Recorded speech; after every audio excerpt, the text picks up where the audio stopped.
नमस्कार दोस्तों, मैं रंजीत सिंह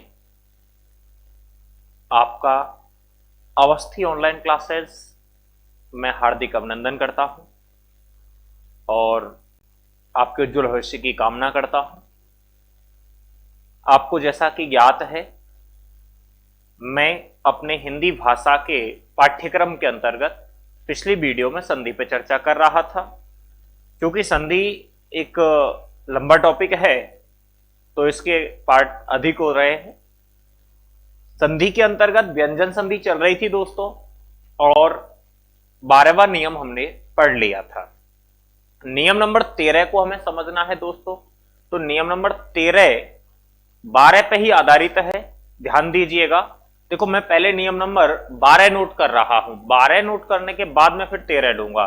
देखिए, नियम नंबर 12 में मैंने ये कहा कि यदि दंतीय सा या तवर्ग के पहले या बाद में, दंतीय सा या तवर्ग के पहले या बाद में तालव्य सा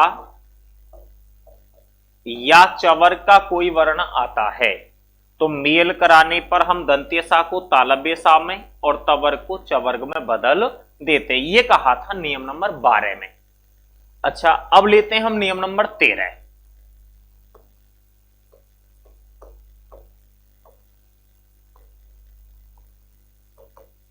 देखिए, नियम नंबर 13 कहता है कि यदि दंतीय सा या तवर्ग के पहले या बाद में, दंतीय सा या तवर्ग के पहले या बाद में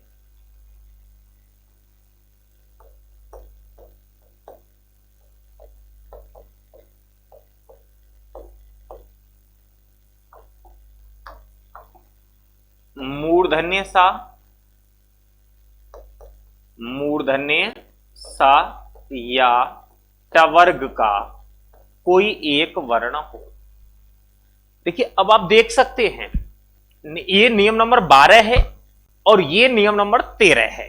नियम नंबर 12 और 13 में जो अंतर है आपको दिख गया होगा, और सेम नियम लिखा हुआ है। तो मैं समझता हूं, जब मैंने इसकी पृष्ठभूमि इस तरीके से रखी है, इसको समान रूप में लिखा है, तो इसका कार्य भी बिल्कुल समान होगा दोस्तों।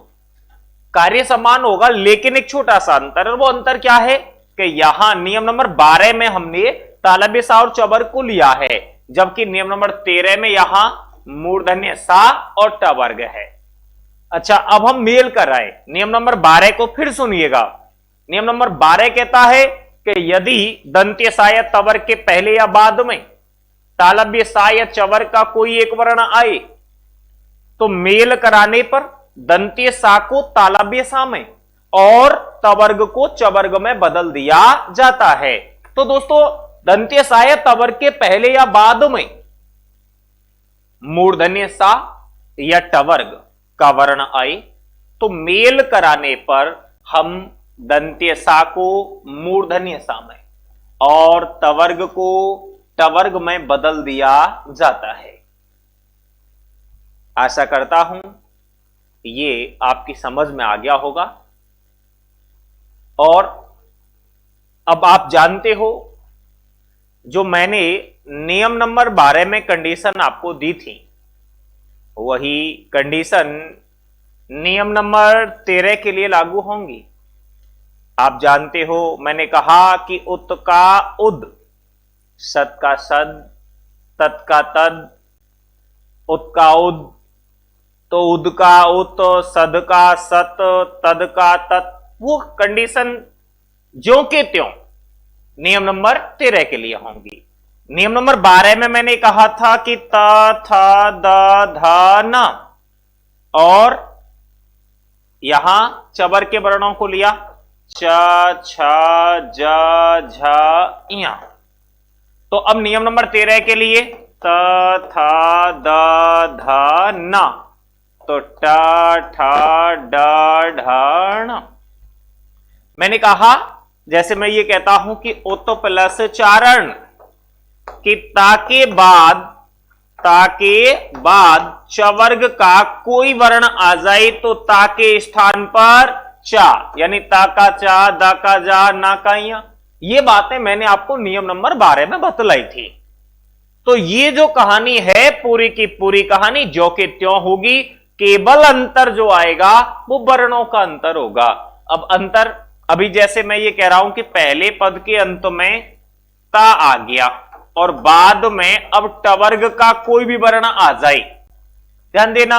नियम नंबर 12 में मैंने कहा ता के बाद चवर्ग, और नियम नंबर 13 के लिए मैं कह रहा हूं कि ताके बाद टवर्ग का कोई वर्ण आ जाए, तो मेल कराने पर हम टवर्ग को नहीं बदलेंगे, इसके साथ कतई कोई छेड़छाड़ नहीं होनी चाहिए। हम जो बदलेंगे वो ता को बदलेंगे, और दोस्तों ता बदल जाएगा टवर्ग में। अब टवर्ग में जैसे हम चबर को बदल रहे थे नियम नंबर 12 में, यदि ता के बाद टवर्ग का कोई वर्ण आता है तो ता का टा, मान लो दा के बाद आता है तो दा का डा, ना के बाद आता है तो ना का अणा हो जाता है। तो ये थी आपके नियम की जानकारी। नियम दोबारा सुने।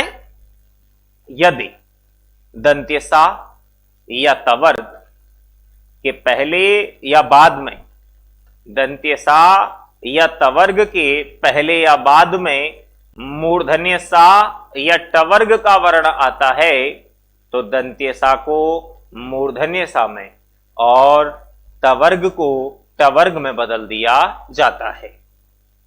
अब लेते हैं हम उदाहरणों की बात।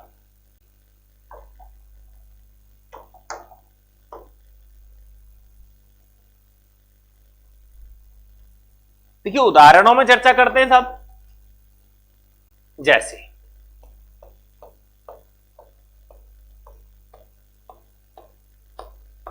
मैंने कहा सत प्लस टी का, अब देखो ता के बाद टा तो ता का टा, तो शब्द क्या बन जाएगा,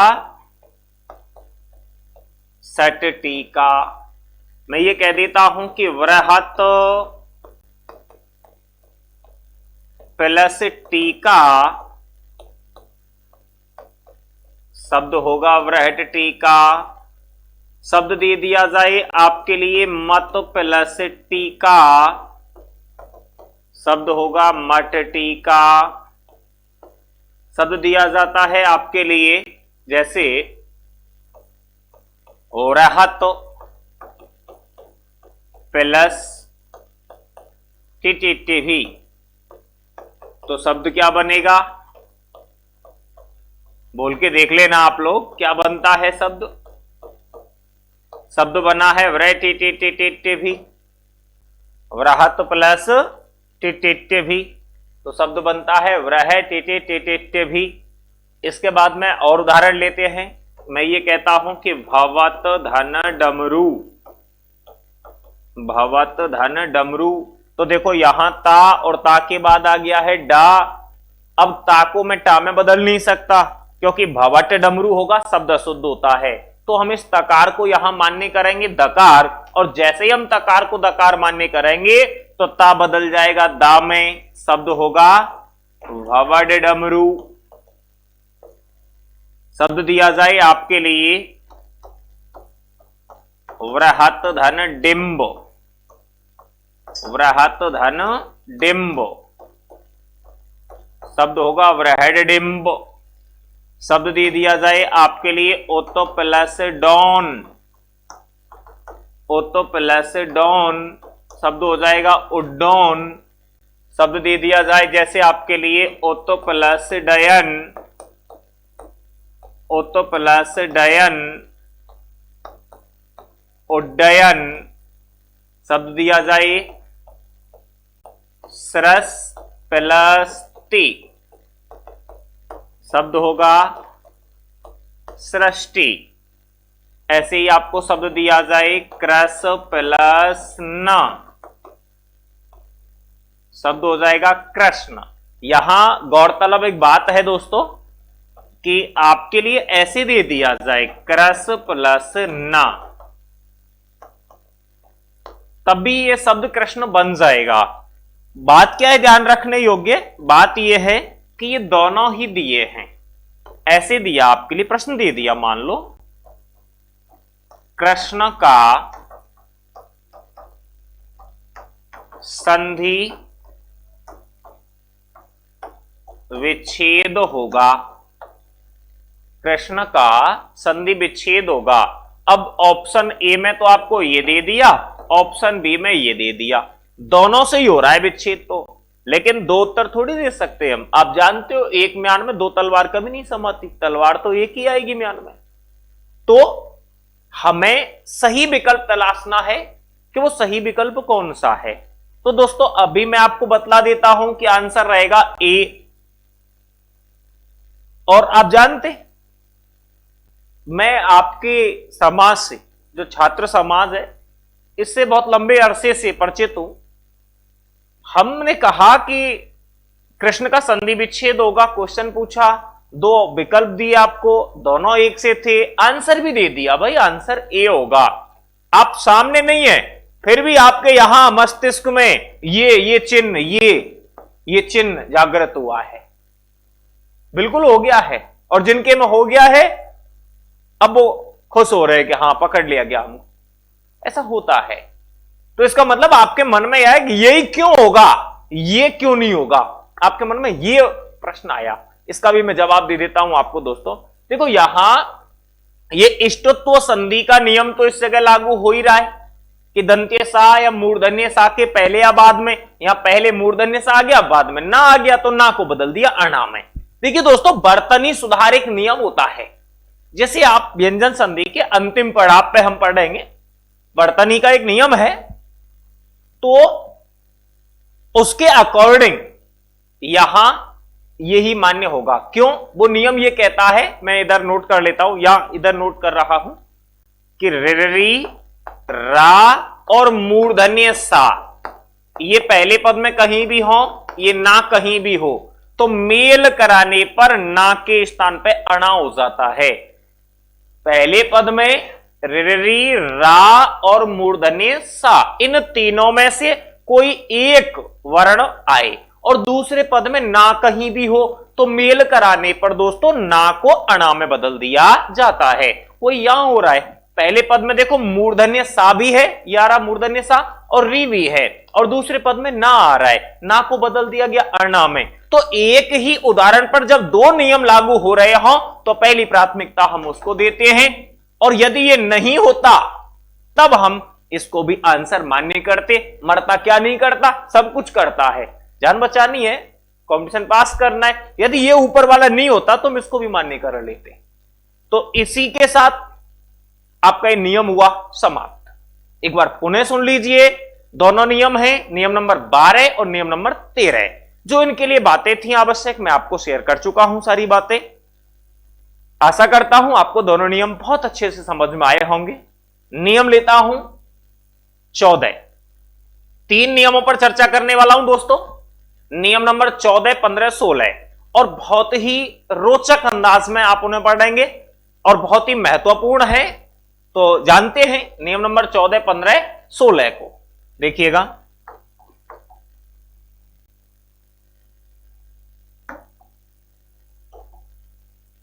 नियम नंबर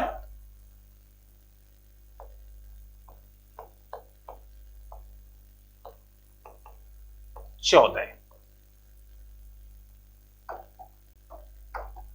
नियम नंबर 14 कहता है कि निस या दुस उपसर्ग, याद रहे, निस या दुस उपसर्ग के पहले या बाद में, तो सुने,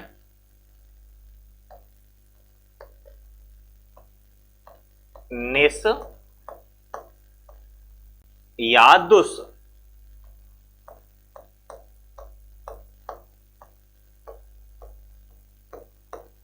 निस या दुस उपसर्ग के पहले या बाद में। इसका मतलब यह हुआ कि पहले पद में या तो निस उपसर्ग होगा या दुस उपसर्ग होगा, और दूसरे पद के आरंभ में च, छ, और तालव्य सा, इनमें से कोई एक वर्ण आए। नियम नंबर 14 के लिए हम लिख चुके हैं, यदि निस या दुस उपसर्ग के बाद च, छ, तालव्य सा, इनमें से कोई एक व्यंजन आए तो मेल कराने पर दोस्तों निस या दुस उपसर्ग के स्वर रहित दंत्य सा के स्थान पर स्वर रहित तालव्य सा हो जाता है। दंत्य सा को हमने बदल दिया तालव्य सा में। देखो अब मैं जो उदाहरण लिखने जा रहा हूं, उदाहरण आप जानते हैं, और उदाहरण लिखते ही आपके दिमाग में प्रश्न चिन्ह जागृत हो जाएगा, यह भी मुझे पता है। लेकिन वही जो समस्या उत्पन्न होती है, उस समस्या का निराकरण करने के लिए मैं आपके सामने तत्पर हूं। देखिएगा, मैं ये कहता हूं निस प्लस च, तो निस उपसर्ग आ गया और निस के बाद आया च, तो यहां जो दंत्य सा है, दंत्य सा को तालव्य सा में बदल लीजिए। शब्द क्या बन जाएगा? निश्चय। अभी मैं ये कह रहा हूं कि निसो प्लस छल, निसो प्लस छल, तो शब्द बनेगा निश्चल। शब्द दे दिया जाए आपके लिए दुस प्लस चरित्र, दुस प्लस चरित्र, शब्द बनता है दुश्चरित्र। शब्द दे दिया जाए आपके लिए कि दुस प्लस शासन, दुस प्लस शासन, दुशासन। अच्छा दोस्तों, नियम तो अपना पूरा हुआ और आपकी समझ में भी आ गया है, ऐसा मेरा विश्वास कहता है। लेकिन अभी भी एक पहेली है जो उलझी हुई है, और उलझी हुई पहेली को हमें सुलझाना है। अब सुनो, ध्यान देना, ये निश्चय शब्द आपके लिए दे दिया गया और प्रश्न देता है निश्चय में संधि होगी, निश्चय में संधि होगी, या निश्चल में संधि होगी, या दुश्चरित्र में संधि होगी।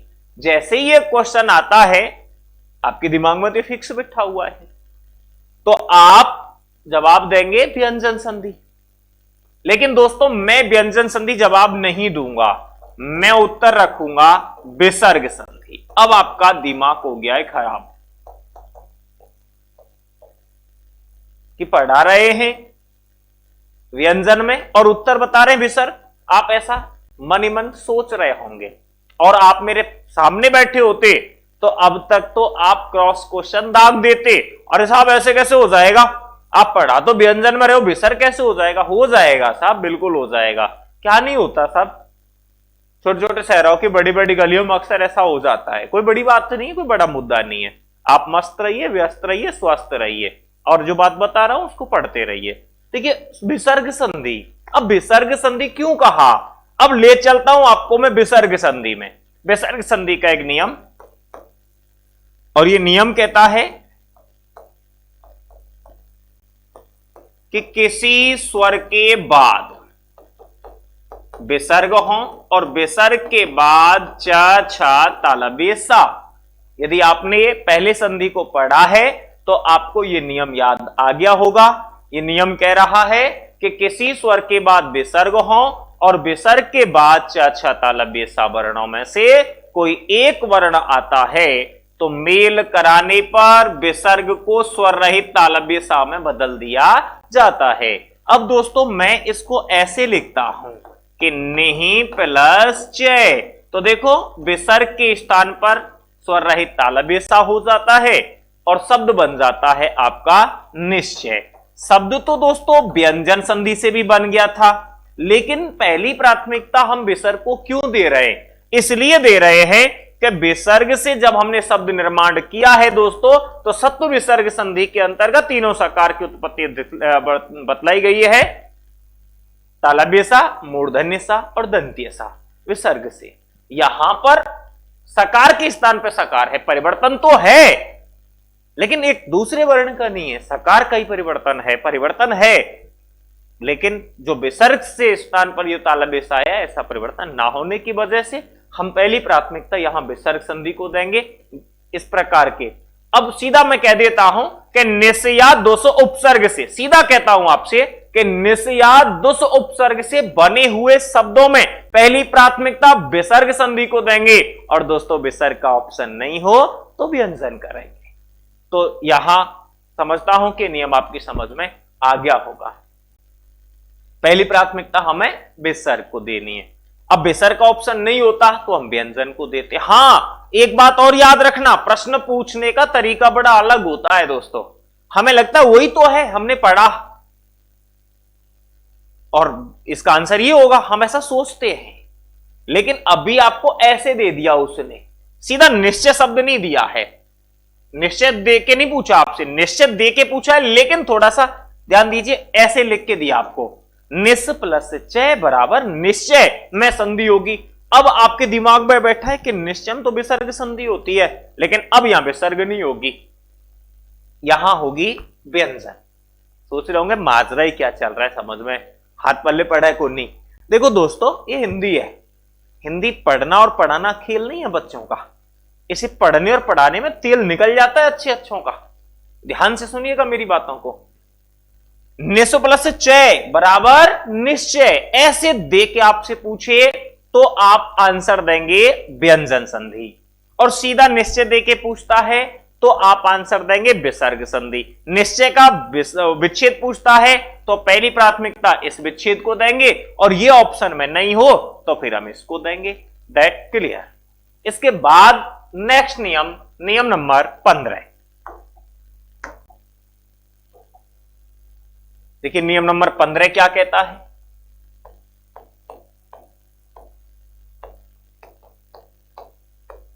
नियम नंबर 15, यह नियम कहता है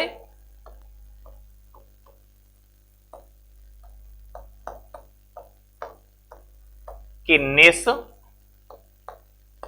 या दुस उपसर्ग के बाद का पा फा, निस या दुस उपसर्ग के बाद का पा फा वर्णों में से कोई एक वर्ण हो, पहले पद में निस या दुस उपसर्ग और दूसरे में का पा फा, इनमें से कोई एक वर्ण आए तो मेल कराने पर निस या दुस उपसर्ग के स्वर रहित दंत्य सा के स्थान पर स्वर रहित तो मूर्धन्य सा हो जाता है। याद रहिए कि जब निस या दुस उपसर्ग का मेल हम का पा फा वर्णों से कराते हैं तो दंत्य सा के स्थान पर मूर्धन्य सा हो जाता है। जैसे देखिएगा, मैं ये कहता हूं कि निस प्लस कर्स, निस प्लस कर्स, तो यहां निस उपसर्ग के बाद का आ गया, आपका शब्द बना है निष्कर्ष। मैं ये कह रहा हूं कि निस प्लस पाप, निस प्लस पाप शब्द बनेगा निष्पाप। शब्द दिया जाए आपके लिए निष्धन फल, शब्द हो जाएगा निष्फल। शब्द दिया जाए आपके लिए दुष्धन प्रभाव, दुष्धन प्रभाव, दुष्प्रभाव, दुष् प्लस कर्म दुष्कर्म। तो ये उदाहरण रहे, ये आपका छोटा सा नियम रहा। अब ध्यान दो, अभी नियम नंबर 14 पे मैंने बात कही थी आपसे कि निस या दुस उपसर्ग से बनने वाले शब्दों में पहली प्राथमिकता विसर्ग संधि को देंगे, दूसरी व्यंजन को देंगे। अब फिर आप पूछेंगे क्यों, तो क्यों का जवाब मैं पहले यह सॉर्ट आउट कर देता हूं। विसर्ग में नियम होता है कि हिरस्व ई या हिरस्व ऊ स्वर के बाद विसर्ग के बाद का पा फा, का पा फा, ट मा ये वर्ण आते हैं तो मेल कराने पर विसर्ग के स्थान पर स्वर रहित मूर्धन्य सा हो जाता है। जैसे निस की जगह मैं लिखता हूं निही प्लस काम। अब देखो निही ना पे क्या छुट्टी, छुट्टी के बाद विसर्ग, विसर्ग के बाद का, विसर्ग के स्थान पे हो गया स्वर रहित मूर्धन्य सा और शब्द बन गया दोस्तों निष्काम। तो ये विसर्ग संधि के अंतर्गत चला गया। और विसर्ग से पहले मैं यदि निस प्लस काम लिखता तो ऐसे बन जाता। तो हम पहली प्राथमिकता देंगे इसके लिए क्या, पहली प्राथमिकता देंगे विसर्ग संधि, और विसर्ग ऑप्शन में नहीं हो तो व्यंजन संधि। जो बात नियम नंबर 14 के लिए वही नियम नंबर 15 के लिए। तो आपका नियम नंबर 15 होता है समाप्त। और इससे रिलेटेड एक और नियम मैं आपको सौंप रहा हूं, नियम नंबर 16।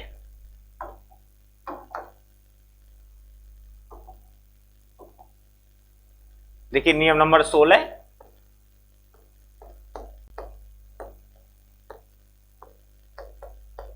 नियम नंबर 16 कहता है कि यदि पहले पद के रूप में निस या दोष उपसर्ग हों और निस या दोष उपसर्ग के बाद ता या दंतीय सा वर्ण हो, निस या दोष उपसर्ग के बाद में ता या दंतीय सा, इनमें से कोई एक वर्ण आता है, तो मेल कराने पर क्या हो सकता है, कयास कीजिए, अंदाज लगाइएगा क्या हो सकता है। हो सकता है आप में से बहुतों ने अंदाज लगा लिया होगा और अंदाज सही भी हो सकता है आपका। हम सकार पे बात कर रहे हैं, पहले मैंने तालव्य सा लिया, फिर मूर्धन्य सा लिया, तो अब की बार दंतीय सा। तो निस या दोष उपसर्ग के स्वर रहित दंतीय सा के स्थान पर स्वर रहित दंतीय सा ही रहता है। देखना जरा गौर से, कोई परिवर्तन आया है क्या, दंतीय सा के स्थान पर कोई बदलाव आपको दिखाई दे रहा है? जी नहीं, कोई बदलाव नहीं है। अब आप समझ चुके होंगे इस बात को कि जब हम दो वर्णों का मेल कराते हैं और मेल कराने पर विकार उत्पन्न ना हो, परिवर्तन ना आए, तो वहां संधि होती ही नहीं है। तो फिर क्या है? तो दोस्तों ये है वर्ण संयोग। ये हो गया आपका वर्ण संयोग। जैसे देखो निस प्लस तारण, निस प्लस तारण, तो शब्द बनेगा ज्यों की त्यों लिख देंगे हम मिला के निस्तारण। शब्द दिया जाए आपके लिए निस प्लस संदेह, निस प्लस संदेह क्या हो जाएगा? निसंदेह। शब्द दे दिया जाए आपके लिए कि 200 प्लस साध्य, 200 प्लस साध्य, 200 साध्य। अब दोस्तों इनमें है क्या? वर्ण संयोग है।